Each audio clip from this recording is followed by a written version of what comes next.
you know, one of the things about VCs is that they're always like swinging for the fences, et cetera, et cetera. So the question is, you know, how do you kind of ameliorate that VC ambition with getting return of your money, right? So Will Stringer has a really interesting venture debt fund. And I think venture debt's always been a fascinating area. I would say that probably in 2008, 2009, there was an explosion in venture debt because people were looking to hedge their investments, and venture debt's really increased a lot as a sector.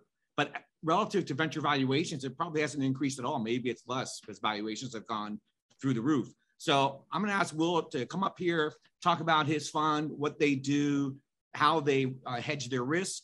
And it's really a fascinating approach. And I've been recommending somebody do this approach for years because I always see fund managers come to me and I always say, well, so what kind of collateral are you offering on this investment? Like, you know, what happens if your fund fails, you know, et cetera, or what happens if your investment fails? So Will, why don't you kick off and introduce yourself? Perfect. Thanks, Marty. Let me pull up a presentation real quick and we'll get going.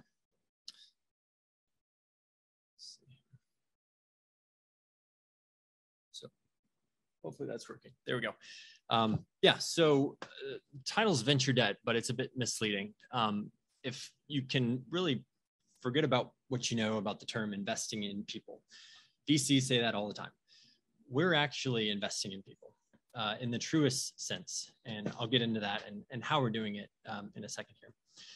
Quick background on myself. So I started my career in banking, did my duty there, went over, worked at a single family office out of Houston for about 4.5 years on the investment team, public, private, early stage, late stage, kind of across the board. So really got to cut my teeth there.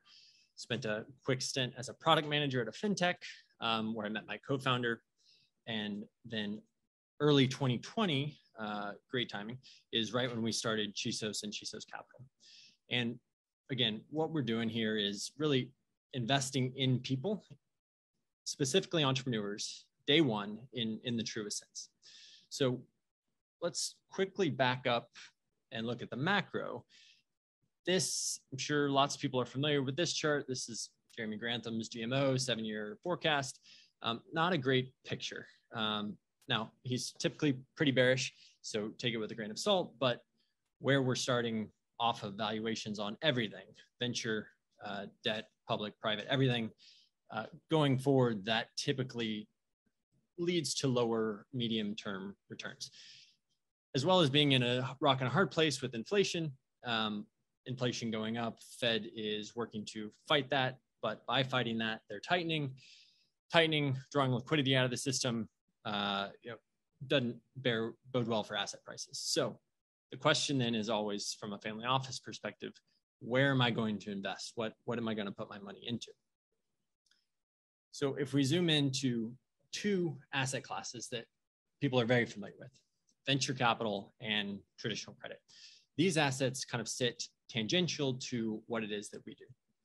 Now, there's good and bad of both of these asset classes. I think with venture, we're seeing very high valuations right now that are starting to come down. A lot of current vintages underwater, long lockup times.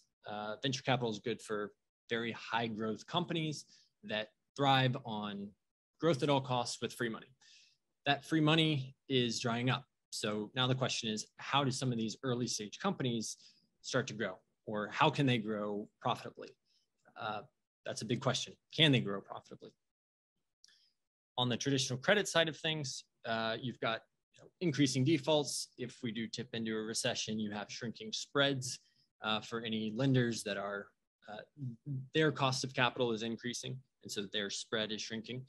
And with credit, you've got downside only. So you don't have the big upside like venture. You don't have the equity exposure to the upside. It's downside only. So you really, really have to be certain about your investment so that you protect your downside. So here's where we sit. We've kind of combined traditional venture with a credit-like instrument. This credit-like instrument is called an income share agreement. Been used in the education space quite a bit, but we're using it to invest in people starting businesses. And it basically looks like, if you take away the equity piece of it for a second, I invest in you as a person and you pay me back through your income as a fixed percentage. So it's not like debt, there's not fixed payments, but as you earn money, you pay back a fixed percentage. So you earn more, you pay back more. You earn less, you pay back less. So it's a very flexible instrument for an individual at a period of time where they don't exactly know what their income is going to be. They're starting a business, probably going to have zero income for a little bit. Maybe they raise their next round, they pay themselves a startup salary, or maybe their business fails and they go back to being an Amazon engineer making $200,000 a year. Whatever their path is, we have an income share agreement with that individual. And so we're getting paid back through their earnings. Usually this is easiest to just go through some examples. So as Danya said on the last panel, we're an emerging manager. We've been making investments along the way. We are currently raising our fund 2, but we've already made 28 of these investments and deployed about $1 million. We say that we invest at napkin stage all the way to seed bridge, so fairly early stage. Couple examples here. So a seed bridge opportunity that we looked at, this is a SaaS for animators and video game developers. This is a venture growth company. They came to us and said, hey, we like your terms. $50,000 is going to extend my runway for 6 months. Let me take those dollars, get our product out into the marketplace, and then we'll go raise our seed at a higher valuation. No brainer for us. We looked at the founder. He was an ex-Nickelodeon executive or high up at Nickelodeon, knew the space, had tons of connections in this 3D animation world, very high earner. For us, no brainer. Company, very impressive. We're going to be an early equity holder in the company. But in the chance that the company doesn't succeed, we are really backing that founder.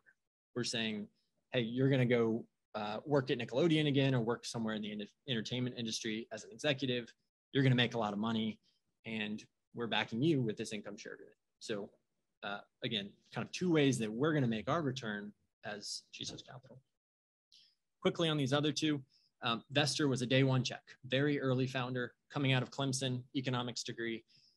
Again, business, we like it, but it's hard to know if the business will succeed or not. It has a chance to be big, but stats say many early stage businesses fail. At the end of the day, we're betting on this individual who has a Clemson economics degree and has kind of a proven pathway to earning 6+ figure salary. And so no matter what happens with Vestor, we're betting on him and he'll pay us back. And then lastly, this was a pre-seed and inventory type deal. We've been looking at some food and beverage companies where not a lot of capital available for many of these food and beverage companies that are early. And so that's where we can step in, make the investment, be an equity holder in the company, but then also invest in the individual. This individual specifically working on her business on the side, so she has an income day 1. And so that's cash flow to us starting day 1. And then lastly, this example, this is our very first company that folded. So we made this investment 2021. We underwrote the founder, 6-figure earner, later career sales guy. We liked the business. The business was kind of virtual competition for fishing. Unfortunately, the business, he couldn't make it work. And he came to us and said, hey, we're going to have to shut down the business. And I'm going to go get a job. And he, like we underwrote, was extremely employable, went and got a job. He's now paying us back, and his plan is to accelerate his payments and pay us back within the next 14 months. And so we will have earned about 1.5x all within 3 years with a company failure. So that's kind of the downside protection and benefit of our model. So how much was it? This was a $40,000 investment. No, but what's the 3 to 5x you said? No, this will be a 1.5x within under 3 years. And that's for a debt product. That is for this income share agreement debt-like product. Yeah. And so what kind of IRR is that? So that's going to be about a 13-14% IRR at the end of the day. And again, kind of assuming that payback occurs on his accelerated pace over the next 13 months. So we've been doing this for 2 years. Like I said, 28 investments. across 21 US cities. There is a slight impact angle here. So if you read stats about who gets early stage funding, typically white male founders, Stanford, Google, a whole bunch of reasons why that is. But what we're seeing is some really good talent outside of the coasts, building good, strong businesses with large total addressable markets by a lot of underrepresented founders that maybe don't know who to turn to raise an angel check or a VC check. And so we're able to write that initial check and then kind of plug them into our network to then either raise their next round of capital or help them reach profitability if they're going to bootstrap their company. Fund one was a 2021 vintage, very small, $500,000, 13 investments. We've already returned 9% of capital back to our investors. We expect to make another 4 or 5% distribution next month. And so we are returning capital as it comes back to us through these income share agreements. So cash flow back to our investors. In that fund specifically, we now have 4 equity markups. So it's actually performing well ahead of what we had expected. In Fund 2, the fund we're currently raising, we have 15 investments. We're expecting about 12% return of capital within that first 12 months. And then that number should increase over time as more individuals either raise their next round, pay themselves a salary, or shut down their company and go get a job in industry. So that cash flow increases over time. What's the duration of the average loan? So the duration, we're underwriting to be paid back our full 2x on the income share agreement somewhere within 6 to 7 years. We think there's kind of an accelerated push to pay us back within 5 years on those income share agreements. And then obviously there's a long tail of equity. These are early stage businesses. On the equity, we'll push for liquidity, but we want to give the companies time to mature and kind of build something valuable. Just quickly, we're sourcing from partnerships. We're sourcing from kind of online social media. We're talking with a lot of accelerators, incubators, other VCs across the United States, telling them what we do, telling them to send us their early stage deals. There are 1 million+ business applications per year here in the United States. We're saying that 10,000 of those, kind of the high potential earners, high earners that maybe can't go get the VC or angel check day one, or don't have the rich uncle that can write them the $100,000 check day one. We think there is a very large number of individuals that use our product. And we're seeing that in our uptick in applications over the past couple months.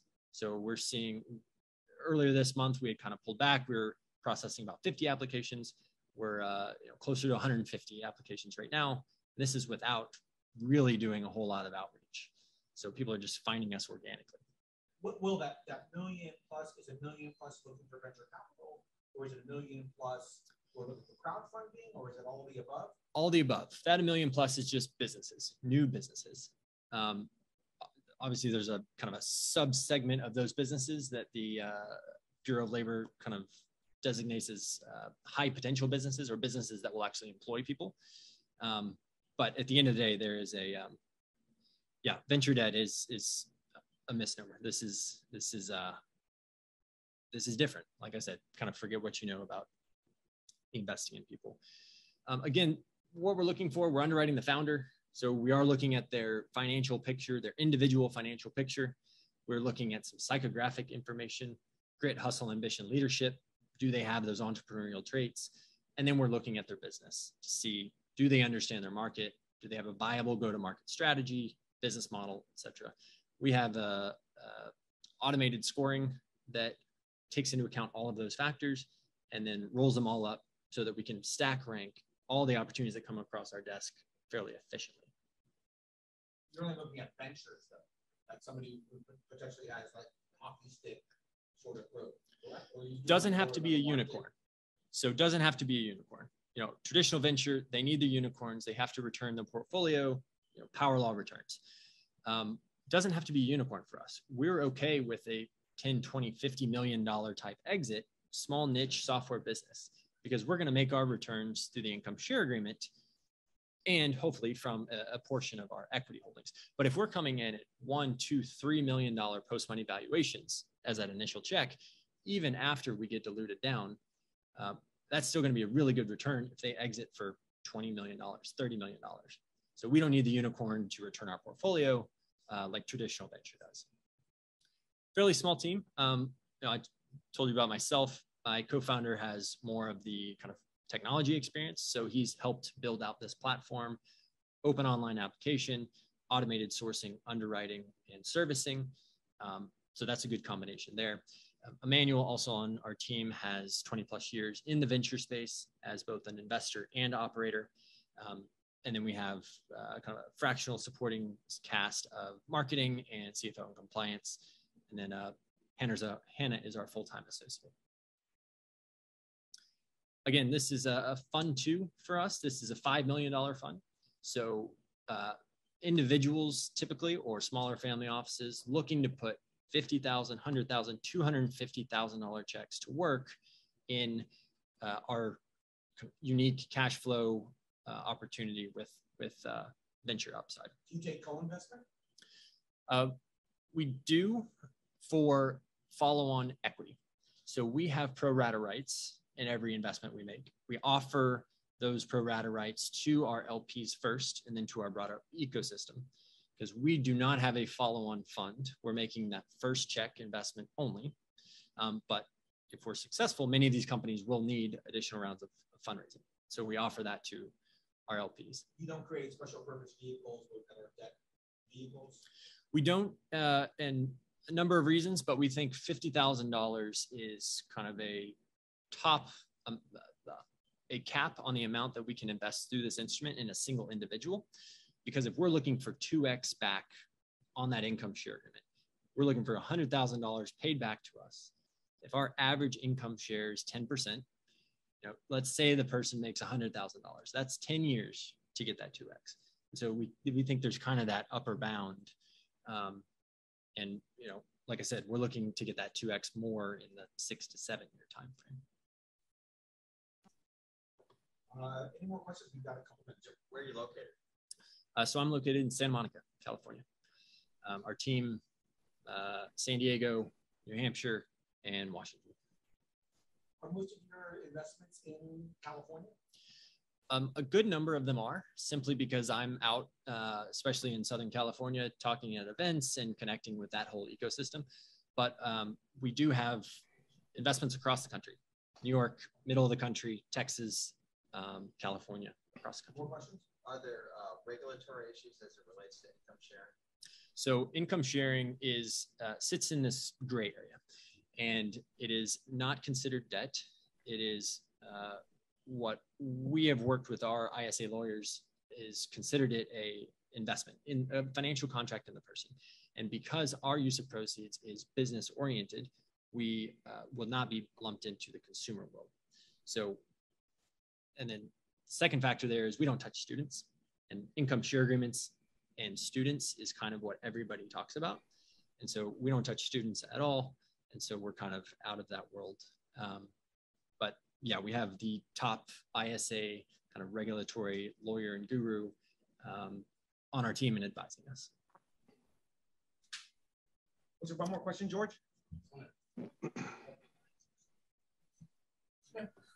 Yeah, no, absolutely. The grand vision here, and this will happen, I guarantee you, there's a number of projects that are all kind of working around this concept of investing in people. There's more Web3 focused projects. Maybe those work, maybe those don't. But the answer is yes, because if you can take our ISA, you can take the equity component, you can separate those two, and then as a secondary market evolves, you can trade these ISAs around. It's just a bundle of cash flows. And so it will happen. I know a number of groups that are working on income share agreements, secondary markets, and I'm very much trying to help them get to market because that helps us. It just kind of helps the whole ecosystem.